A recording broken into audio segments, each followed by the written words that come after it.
Om Swastiastu. Terima kasih atas waktu yang diberikan pada kelompok kami. Di sini kelompok kami akan mempresentasikan analisis karakteristik kewirausahaan. Sebelum memulai presentasinya, izinkan saya untuk memperkenalkan diri. Perkenalkan, nama saya Nuptu Bulan Purnama Dewi, nomor absen 29. Baik, saya akan memulai presentasinya. Yang pertama, ada nama Nadiem Anwar Makarim. Tempat, tanggal lahir Singapura 4 Juli 1984. Jenis kelamin laki-laki. Asal tempat tinggal Indonesia. Nama usaha atau produk atau jasa Gojek. Baik, perkenalkan, nama saya Niwayanti Sukmawati, nomor absen 33. Selanjutnya, daftar isi atau prestasi atau pencapaian. Nadiem Anwar Makarim, BA, MBA, lahir 4 Juli 1984. Adalah seorang pengusaha Indonesia yang saat ini menjabat sebagai Menteri Pendidikan, Kebudayaan, Riset, dan Teknologi Indonesia pada Kabinet Indonesia Maju. Pemerintah Presiden Joko Widodo KH Ma'ruf Amin yang dilantik pada 23 Oktober 2019. Ia merupakan pendiri Gojek, sebuah perusahaan transportasi dan penyedia jasa berbasis daring yang beroperasi di Indonesia dan sejumlah negara di Asia Tenggara seperti Singapura, Vietnam, dan Thailand. Perkenalkan, nama saya Kadek Peristiawan, nomor absen 7. Di sini saya akan membacakan karakter atau sifat wirausaha. Nadiem Makarim adalah contoh dari kepemimpinan demokrasi. Beliau adalah pendiri Gojek Indonesia yang sekarang menjabat sebagai Menteri Pendidikan dan Kebudayaan Republik Indonesia. Awal mulanya Nadiem membuat Gojek karena ia tidak suka bekerja untuk orang lain dan ingin mengontrol takdirnya sendiri dengan berbekal pengalaman kerja di beberapa perusahaan seperti Mignas dan Compagnie sebagai manajemen konsultan, Zalora Indonesia sebagai manajemen editor dan CEO founder, dan menjadi Chief Innovation Officer CEO di perusahaan startup Kartuku. Perkenalkan, nama saya Ikadek Terdiana, nomor absen 8. Di sini saya akan melanjutkan daftar faktor kegagalan atau hambatan dan faktor keberhasilan. Faktor kegagalan atau hambatan. Sebelum sukses dengan Gojek, Nadiem pernah gagal 3 kali. Nadiem mengaku pernah 3 kali gagal saat mendirikan perusahaan rintisan. Menurut Nadiem, meski gagal harus tetap dicoba hingga berhasil. Orang-orang yang gagal namun tetap berusaha merupakan calon pengusaha sukses. Saya sendiri tidak pernah belajar dari kesuksesan, selalu lebih banyak dari kegagalan. Kata lulusan Harvard Business School itu, untuk sukses mendirikan startup, menurut Nadiem dibutuhkan kegagalan. Secara statistik 92-95% startup akan gagal. Kita genapkan sejumlah 90%, kata bos Gojek ini di STIKOM, The London School of Public Relations, Jakarta Pusat, Selasa 15 Mei 2018.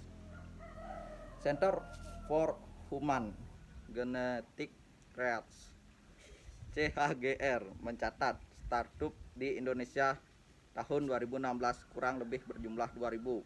CHGR memprediksi angka tersebut naik 6,5 kali lipat pada tahun 2020.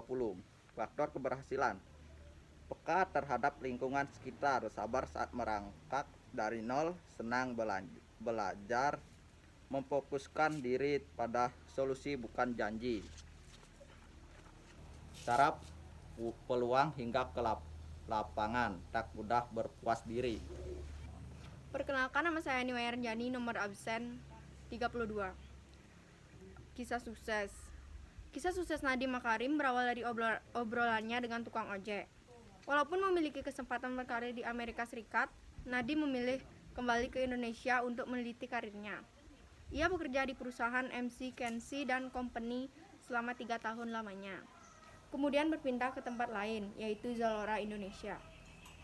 Namun tidak lama, kemudian ia keluar dari tempat kerjanya dan memilih menjalankan bisnis dari idenya sendiri. Sejak masuk ke Harvard, Business School, ia sudah bertekad memulai usaha dari idenya itu. Kisah sukses Nadiem Makarim ini pun dalam permulaan.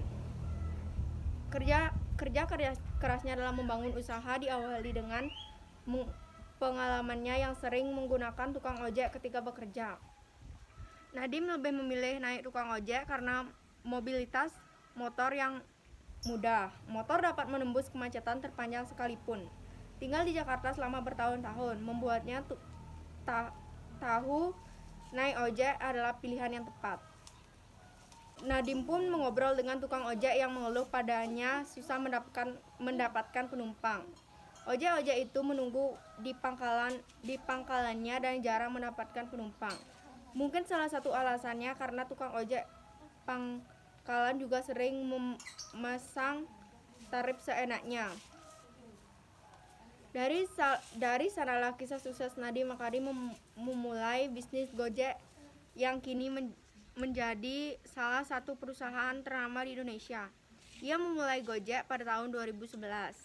Pada saat itu, Gojek tidak langsung sukses karena internet belum secanggih hari ini. Pesanan untuk ojek pun masih menggunakan SMS hingga akhirnya aplikasinya kian berkembang. Tidak ada yang pernah berpikir bahwa kehadiran ojek online akan diterima di seluruh Indonesia. Naik ojek sekarang mudah dengan hanya mengandalkan aplikasi. Ongkosnya pun bisa langsung dilihat sebelum melakukan pesanan, sehingga penumpang tidak akan merasa berat di ongkos. Selain mengantar penumpang, ojek online juga bisa dimanfaatkan untuk antar pesanan makanan dan barang. Jasa antar ini memuat UMKM semakin bertumbuh di Indonesia. Satu perusahaan yang didirikannya berhasil membawa perubahan besar bagi orang banyak. Memang sungguh kisah sukses yang menginspirasi. Selanjutnya yang bisa kita pelajari dari kisah Nadiem Makarim. Di usianya yang masih muda, Nadiem Makarim telah berhasil mendirikan perusahaan PT Gojek Indonesia dengan jumlah karyawan dan mitra mencapai ribuan orang.